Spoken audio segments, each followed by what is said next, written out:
Hi, welcome to all. So this session we are going to see about illustrative problems. So in that first problem is guess an integer in a range. First of all, we need to get an input as a variable, and that we need to compare that variable with n. So based upon the base n, we need to print what type of range, what range of number is the input we are get. We need to show it as an output. So we will see the algorithm first. First we will start step 1, we will start the algorithm, and we need to declare two variables n and guess, and we need to compute those guess with an input with getting an input from an user, and we need to read that guess. If guess is greater than n, then we need to print the guess as too high. Else we need to get the guess and we need to compare with n. If it is lesser than n, then we need to print it as a low. Else we need to compare that guess with n. If it is equal, then we need to print it as a good job. Else we need to print as a no, and we need to stop the. So this is an algorithm. For that algorithm, this is the pseudocode we need to write. First it will begin, and we need to compute the guess with the help of input, and we need to read the guess, and we need to compare those guess and output. Else if guess is less than n, then print that guess as a low. Else we need to compare it with the. So here we need to follow strictly the rules of pseudocode, and here we need to use the natural language. So we need to follow all the guidelines what we have read studied earlier about the algorithm. We need to apply here. So next we will see the flowchart for that problem. So here we have used the symbols what we have learned in the flowchart session. Here also we need to use.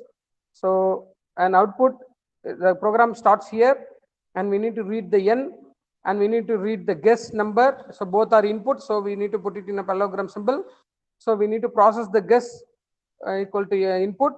So we need to check with the condition. So this is one of the conditional thing. So decision making thing.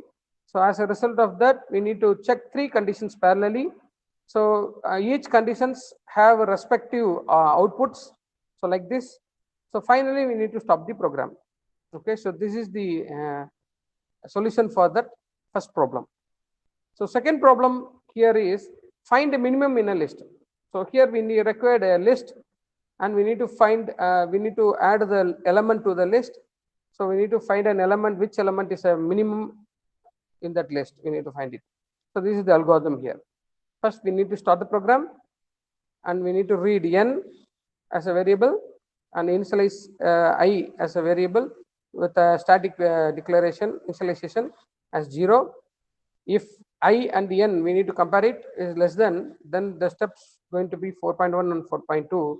That is, we need to add an array, create an array, a list with an index array index I, and we need to increment that I so that we can add, we can get the input for that array or list. So then compute minimum equal to a of 0. We need to assign minimum equal to a of 0. Then I equal to 1 if I is less than n, so that the end of the list will be throughout the end of the list it will be compared. So the step will be repeated 8 and 10. So again the if condition is checked with that element in the list with the minimum number. So finally we will get the minimum equal to a of I, that index number. So once we get the index number, and it will get updated by using the counter operator I is equal to I plus 1. So we need to go to again, we need to go and check the process. So like this the repetition process will be done. So final output will be the minimum number, that current minimum number. Okay, current minimum number, that will be the output of the following thing. So the same procedure will be written in pseudocode by using the password by using the keywords which is used exclusively for pseudocode. So here the steps I have given here. Okay. Next we will move on to the flowchart. So the n will be read here, and the counter I equal to initialize as 0. We need to check with the I is less than or equal to n. If it is yes, then we need to go for the input to the list, and the counter is added. Once the counter is get incremented, again it will ask about the element. So once the element is entered inside, the list is going to be filled. If not, it will check the minimum value with the index, and the I equal to 1. So it will check the I. So here the loop will be performed once again. So automatically the list will be incremented. So it will moves on, goes on. So final minimum value is the output. So if it is false, so the whatever there in the minimum value finally, so that will be displayed as an output. So this is the solution for the second problem. So third problem is inserting a card in a list of sorted cards. So very good example. So here we are going to take an n value to decide the count of cards and initialize it I is equal to 0. And if I is less than n, then we need to proceed further. So we need to get the cards as an element and list. So all the elements, after getting it, we need to calculate the last element with the first element with the I, if I is less than or equal to 0 and the item is less than or is equal to index value. So likewise, the step will be followed once again, and all the element, the comparison of one element to another element is shown here.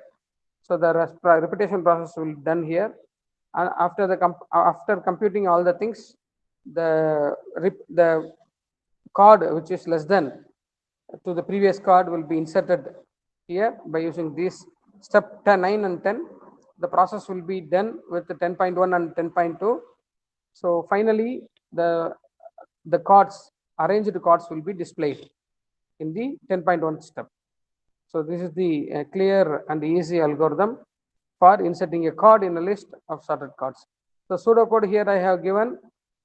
Again, we need to follow the same procedure, but we need to shortly we need to follow the guidelines of pseudocodes, and the keyword which is used exclusively for pseudocode to be deployed here. So this is the flowchart for that solution, for that program. So clear, easy, understandable thing. So finally, Tower of Hanoi. So Tower of Hanoi is a mathematical puzzle which consists of 3 towers called pegs and more than one ring. Tower of Hanoi is one of the best example for recursive problem solving. Recursive in the sense the function which calls itself again and again is called recursive. So a very good example for that recursion is Tower of Hanoi. So this is the precondition of Tower of Hanoi. So the ring are of different size and stacked upon in an ascending order. So bigger and then smaller likewise. That is the smaller one sits over the larger one. Okay, as shown in the figure. So the post condition is we need to the precondition the 3 discs will placed on the peg A. The post condition is it should be placed on C, same order where the peg A occurs. Okay, so how to do this? So this is the rules we need to follow to deploy the Tower of Hanoi. The mission is to move all the disks to one tower to another tower without violating the sequence of arrangement. That is, smaller plates should be placed in the bigger plate. Bigger plate cannot be placed in the smaller plates. That is the rule. Okay, some few rules, 3 rules we need to follow importantly to make the Tower of Hanoi. Only one disk can be moved at a time. Only the top disk can be removed. No large disk can sit over the small disk. So these 3 rules is very, very important to do this Tower of Hanoi problem. So Tower of Hanoi puzzle with n disk can be solved in minimum 2 to the power of n minus 1 steps. That is, for an example, there are 3 disks available. So 2 to the power of n, that is 2 to the power of 3 So 2 into 2 into 2, that is 2 2s are 4, 4s are 8, 8 minus 1, 7 steps will be occurs. So here is the 7 steps. So step 1, precondition is 3 discs are available. There are 3 pegs ABC, 3 discs are available. So first step, as a rule said, smaller will be moved at a time. Only one disc can be removed from here, and it will place to next one. So it is placed from A, and it will be placed in the C position. So we need to follow the second rule. The smaller, next smaller will be placed in B, and A has a bigger one. So step 2, like this, we need to split it. Step 3, again the smaller C disc will be placed in the bigger B. Step 4, the A is moved to C, and step 5, the smaller is moved to A, and step 6, the B smaller, second smaller will be placed in the bigger C.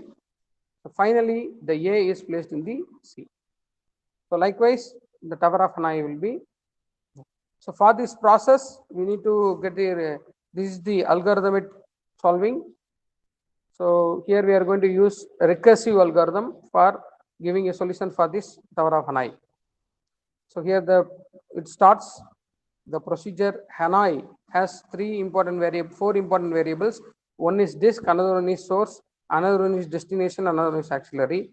If disk is equal to 1, if the disk having only one disk, the move of the source to destination is come to an end. Else the Hanoi will be, this is the step 1, that is disk minus 1, comma source, comma auxiliary, comma destination. It's moved towards the source to destination. Step 2, Hanoi disk minus 1, auxiliary, destination, source. So here it does the recursive function.